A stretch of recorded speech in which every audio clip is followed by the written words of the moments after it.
حضرت بلال بن رباح، آپ کے والد گرامی کا نام رباح تھا۔ آپ چونکہ حبشہ کے رہنے والے تھے، اس وجہ سے آپ کو اس علاقے کی وجہ سے زیادہ شہرت مل گئی حضرت بلال حبشی کے نام سے۔ آپ کے یار بیلی حبشہ کے رہنے والے تھے تو آپ کو حبشی کہا کرتے تھے، حبشی غلام کہا کرتے تھے، حبشی یار کہا کرتے تھے، تو وہاں سے آپ کا نام پھر حضرت بلال حبشی پڑ گیا۔ آپ چھوٹے بچے تھے جب آپ کے والد گرامی انتقال کر گئے، ساری زندگی آپ نے یتیمی میں گزاری۔ وہاں سے پھر آپ کی 2 بہنیں، ایک بھائی اور ایک والدہ۔ حضرت بلال حبشی کے ایک بھائی، 2 بہنیں اور آپ کی والدہ بکتے بکاتے مکہ شریف پہنچے۔ جب مکہ شریف آئے تو وہاں پر ایک پکا کافر تھا، عبداللہ بن جدان، اس کے ہاتھوں آپ کو بیچ دیا گیا۔ وہ پکا کافر تھا اور بڑا سخت کافر تھا، ظلم کیا کرتا تھا، لیکن حضرت بلال حبشی ہمت والے تھے، صبر والے تھے، بردبار تھے، حلیمی اور سلیمی کو جانتے تھے، صبر کرنا جانتے تھے۔ آپ کی ایک صفت ہے کہ آپ صبر بڑا کرتے تھے، بڑا صبر کرتے تھے۔ آج تو ہمیں چھوٹی چھوٹی بات پہ غصہ آ جاتا ہے نا جی، ذاتیات کی بات ہو یا کاروباری کوئی بات ہو یا کوئی بھی معاملہ ہو تو غصہ بڑی جلدی آ جاتا ہے۔ حضرت بلال حبشی کا یہ وصف تھا کہ ابھی آپ نے کلمہ نہیں پڑھا تھا، رب کریم نے پہلے ہی یہ صفت آپ میں رکھ دی تھی کہ آپ صابر بڑے تھے، صبر بڑا کرتے تھے۔ صبر، وہ جتنا بھی جفا کرتے تھے، جتنے بھی وہ کافر ظلم کرتے تھے، آپ صبر کر کے دکھاتے تھے۔ عبداللہ بن جدان کہ آپ بک گئے، ان کے ہاں آپ کو بیچ دیا گیا، تب ابھی اسلام کی کومپل نے ابھی کھلنا شروع کیا تھا، ابھی کچھ لوگ نئے مسلمان ہونا شروع ہوئے تھے، تو کوئی بھی اپنا اسلام ظاہر نہیں کرتا تھا، چھپا کے رکھتے تھے۔ 2 موقع ایسے ہوئے کہ جس میں حضرت بلال کا اسلام ظاہر ہو گیا اور وہاں سے پھر ان پر ظلم زیادہ شروع ہوئے۔ ایک موقع تو یہ تھا کہ عبداللہ بن جدان نے کسی کام سے بھیجا کہ جاؤ بت خانے جاؤ تو یہ کام کر کے آؤ۔ حضرت بلال بت خانے جاتے ہیں، وہاں پہ قطار اندر قطار بتوں کی لائنیں ہیں، ایک روڑا اٹھاتے ہیں، مٹی کا ڈھیلا اٹھاتے ہیں، ایک بڑے بت کے منہ پہ دے مارتے ہیں۔ یہ منظر کسی نے دیکھ لیا، وہاں پہ اور بھی لوگ کھڑے تھے، کافر تھے وہ بھی۔ انہوں نے جب دیکھا کہ بلال حبشی نے وہ پتھر اٹھایا، وہ مٹی اٹھائی اور بڑے سے بت کے منہ کے اوپر اس نے مل دی، اور ساتھ میں کہنے لگے، اور جو اپنی حفاظت نہیں کر سکتا وہ ہماری حفاظت کیا کرے گا؟ جو اپنا منہ صاف نہیں کر سکتا وہ ہمارے گناہوں کو کیا صاف کرے گا؟ وہ ہماری کیا حفاظت کرے گا؟ یہ کہہ کر اب واپس آ گئے تو خبر دے دی عبداللہ بن جدان کو کہ تیرا غلام ہے، یہ حرکت تیرے غلام نے کی ہے، تو یہ باعث شرم ہے، تو حیا کر، تو سردار ہے مکے کا، تو تیرے غلام نے یہ حرکت کی، ہمارے خداؤں کو اس نے گندہ کر دیا۔ تو یہ باعث شرم بات تھی اس سردار کے لیے کہ اس کا غلام یہ حرکت کر رہا ہے، لیکن آپ حق پر تھے نا، حق کی بھی اپنی ایک پاور ہوتی ہے۔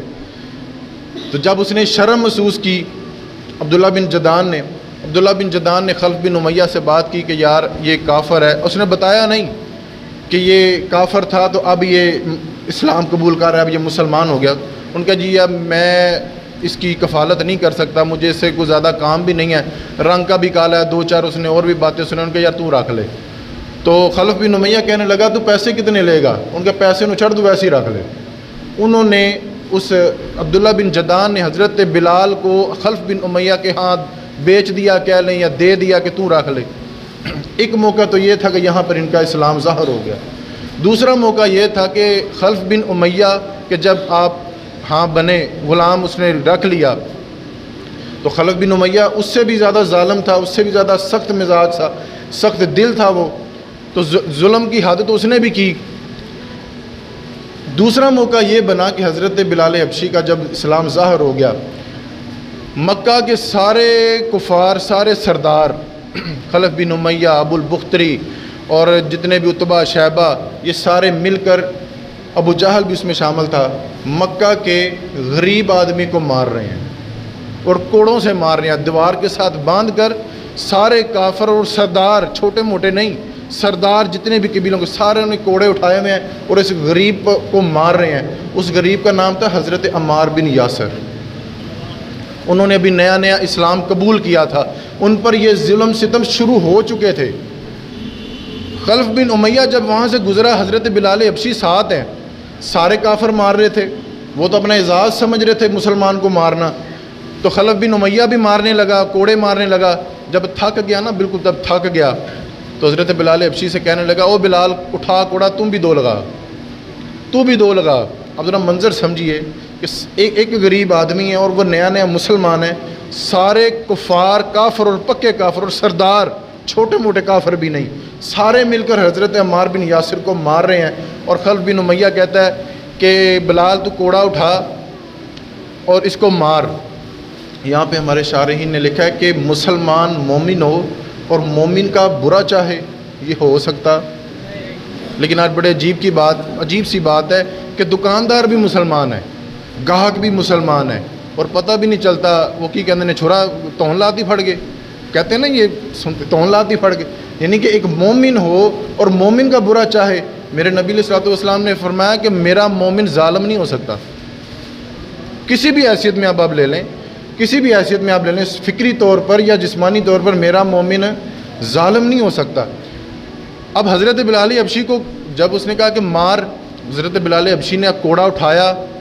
حضرت عمار بن یاسر دیوار کے ساتھ کھڑے ہیں، تھوڑا سا قریب ہو کر کہنے لگے، پتہ حضرت عمار بن یاسر کو بھی تھا کہ حضرت بلال حبشی مسلمان ہو گئے. میں تھوڑا سا قریب ہو کے کان میں کہنے لگا بلال یہ بڑے ظالم ہیں، یہ بڑی ظالم ہے، تو مجھے 2-4 کوڑے دکھانے کے لیے مار دے، تو اپنی جان بچا.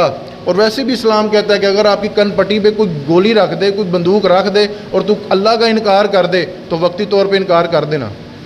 کوئی تمہیں گن پوائنٹ پہ تمہیں کہہ تو کافر ہے، تو وقتی طور پہ تم کہہ دینا ہاں میں کافر ہوں، لیکن اپنی جان بچا لینا. اتنی رعایت رب کریم بھی دیتا ہے. لیکن وہ حضرت بلال حبشی تھے، وہ ساڈے ورگے کچے پکے مسلمان نہیں سی نا. تو آپ نے وہ کوڑا اٹھایا تو حضرت عمار بن یاسر قریب ہوئے، کان میں کہنے لگے بلال تو 2-4 کوڑے مار لے، ان سے جان چھڑائے، بڑے ظالم ہیں، بڑے ظالم ہیں یہ، تو اپنی جان چھڑا. ایک نظر حضرت بلال حبشی نے کوڑے کو دیکھی، اپنے مالک خلف بن امیہ کو دیکھا، اور جو نبوت کی، جو کلمے کی جو روشنی تھی حضرت عمار بن یاسر کے چہرے پر دیکھی. آپ نے علل اعلان ایک کلمہ بلند کیا، اشہد ان لا الہ الا اللہ و اشہد ان محمد عبدہ و رسولہ، اور وہ کوڑا گھما کر پرے پھینکا. حضرت بلال حبشی کہنے لگے کہ عمار اگر تو اسلام کے لیے مارے کھا سکتا تو کیا بلال حبشی نہیں کھا سکتا؟ اگر اگر یہ مارے کوڑے سہ سکتا ہے تو کیا نبی کے نام کے کوڑے بلال نہیں سہ سکتا؟ آج اگر تجھے کوڑے پڑیں گے، پھر آج تیرے دکھ میں بھی برابر کا شریک ہوں گا، تیرے ساتھ آج میں بھی کوڑے کھاؤں گا، تیرے ساتھ آج میں بھی یہ ظلم سہوں گا. اب عبداللہ بن جدعان نے جب دیکھا تھا کہ میرا غلام مسلمان ہو گیا، اب وہ خلف بن امیہ کے غلام تھے، خلف بن امیہ بھی کہنے لگا کہ تیری اتنی جرت، غلام تو بولا ہی نہیں کرتے. اور بلال تو وہ بلال تھا کہ ایک حکم کرنے کی، اشارہ کرنے کی دیر ہوتی تھی تو یہ تو کام اسی وقت کر دیتا تھا. آج بلال کو کیا ہو گیا؟ آج اس نے مالک کو کنڈ کر دی تھی، آج مالک نے جواب دے دیتا. یہ بات خلف بن امیہ برداشت نہیں کر سکا کہ میرا غلام ہوئے اور میں سردار ہوں، اور سردار حکم کرے اور اس کا غلام مانے نا، تو پھر یہ ہو سکتا نہیں. اب یہاں سے حضرت بلال حبشی کے دکھ تکلیفیں شروع ہوئیں. اب پہلا دکھ جو آپ کو دیا گیا، گرم سلاخیں لے کے نا، جنہوں سریا کہتے ہیں آپ کی ٹانگوں کے ساتھ باندھ کر، آپ کے جسم کے ساتھ باندھ کر تپتی صحرائی زمین پر آپ کو لٹا دیا جاتا. جب وہ سرخ ہو جاتی، جب وہ گرم ہو جاتی، پھر آپ کی چمڑی وہ پگھلنے لگتی. اور اچھا شروع میں مفسرین نے لکھا ہے کہ جب ظلم ہوتا تھا تو کوئی لفظ نہیں نکالتے تھے منہ سے، چپ رہتے تھے. لیکن جب شدت بڑھ جاتی نا تو اللہ کا نام لیتے، احد احد احد، کہ اللہ ایک ہے، اللہ ایک ہے، اللہ ایک ہے. اب وہ جب روشنی آ گئی نا، نور کی، وحدانیت کی روشنی آ گئی، اصل عقیدہ ہے وہ توحید یہی ہے. حالات جیسے بھی ہوں، رب رسول کا دامن کبھی نہیں چھوڑنا. جان چلی جائے، حضرت بلال حبشی کی سیرت ذرا پڑھ کے دیکھیے گا، جان چلی جائے، رب رسول کا دامن. اور عشق کی حد تک آپ نے رب رسول سے پیار کیا، عشق کی حد تک. یار یہ تھوڑا ظلم ہے، بندہ کیا ہی یہ جب اسلام کہہ رہا ہے، رب رسول کہہ رہے ہیں کہ جب تمہاری جان پہ بنے تو انکار کر دینا اللہ کی ذات کا. لیکن یہاں پر ظلم ہو رہے ہیں. لیکن حضرت بلال کیا کہتے ہیں؟ احد احد. جب درد بڑھ جاتا پھر اللہ کا نام اور بلند لینے لگتے، اور جب وہ بلند نام لیتے تو خلف بن امیہ اور غصے میں آتا اور ظلم کرتا.